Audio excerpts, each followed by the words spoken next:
ताज्या घडामोडी पाहण्यासाठी सी24 या यूट्यूब चॅनलला लाईक करा, शेअर करा, सबस्क्राईब करा आणि बेल आयकॉनवरती क्लिक करायला विसरू नका।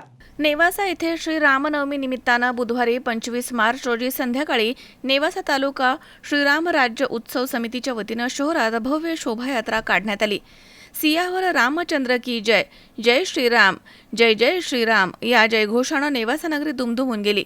या शोभायात्रेचे चौकात तोफांच्या सलामीनं श्रीराम भक्तांनी उत्स्फूर्त स्वागत केलं। मळगंगा देवी मंदिरापासून मिरवणुकीस प्रारंभ झाला। पुष्पांनी सजवलेल्या ट्रॅक्टर ट्रॉलीवरती भव्य प्रभू श्रीरामांच्या मूर्तीचं पूजन गुरुवर्य भास्करगिरीजी महाराज, देवीदास महाराज म्हस्के, उद्धव महाराज मंडलिक, ऋषीनाथ महाराज, सोमेश्वर महाराज गवळी यांच्या हस्ते पूजन करण्यात आले। त्यानंतर सामूहिक हनुमान चालीसा पठण करण्यात आलं। यावेळी उपस्थित श्रीराम भक्तांनी जय जय श्रीराम, राम लक्ष्मण जानकी, जय बोलो हनुमान की या जयघोषामध्ये अवघी नेवासा नगरी राममय झाली होती। या शोभायात्रेमध्ये महिलांचा उत्स्फूर्त असा सहभाग बघायला मिळालाय। राजे शिवकालीन मर्दानी खेळ प्रशिक्षण संस्था नेवासा यांच्या वतीनं चौका शिवकालीन मर्दानी खेळांची प्रात्यक्षिकं सादर करण्यात आली। महिला, पुरुष, तरुणांसह काढण्यात आलेल्या या शोभायात्रेत शहरासह तालुक्यातून हजारो श्रीराम भक्त सहभागी झाले होते। शोभायात्रेनिमित्तानं भगव्या झेंड्यांनी, स्वागत कमानींनी शहर भगवेमय झालं होतं।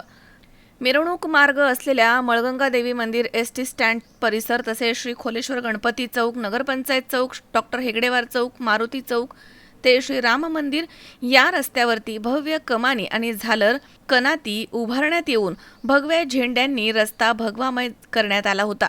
मिरवणूक यशस्वीपणे पार पाडण्यासाठी श्रीराम राज्य उत्सव समितीच्या सर्व पदाधिकाऱ्यांनी आणि श्रीराम भक्तांनी विशेष प्रयत्न केले, तर मिरवणूक शांततेत पार पाडण्यासाठी पोलीस निरीक्षक महेश पाटील यांच्यासह पोलीस निरीक्षक आणि पोलीस कर्मचारी, होमगार्ड, बांधव, पोलीस मित्रांनी चोख बंदोबस्त ठेवला होता। वीज वितरणचे सहाय्यक अभियंता वैभव कानडे आणि शहर कर्मचारी यांनी वीज पुरवठा सुरळीत ठेवला। शंकर नाबदे, सी24 नेवासा।